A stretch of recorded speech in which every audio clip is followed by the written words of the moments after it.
পাকিস্তানের বুকে যেন এক টুকরো বাংলাদেশ। পিএসএল এর রাতে করাচি কিংসের বিপক্ষে এলিমিনেটর ম্যাচে মাঠে নামবে লাহোর কালান্দার্স। আর এই ম্যাচে একই সাথে লাহোরের একাদশে দেখা যেতে পারে সাকিব আল হাসান, মেহেদী মিরাজ ও রিশাদ হোসেনকে।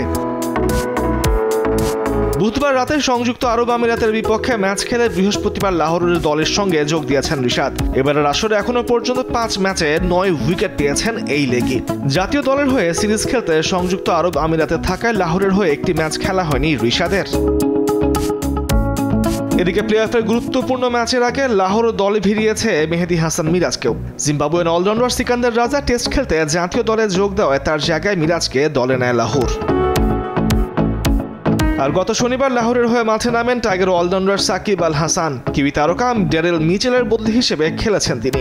প্রথম ম্যাচে অবশ্য তেমন কিছু করতে পারেননি সাকিব। ব্যাট হাতে 0 রানের পর বল হাতেও ছিলেন বেশ খরুচে।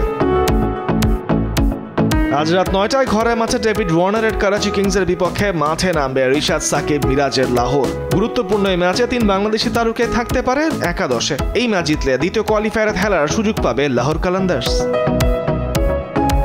তামিমুর রহমান, স্পোর্টস ডেস্ক, দেশ টিভি।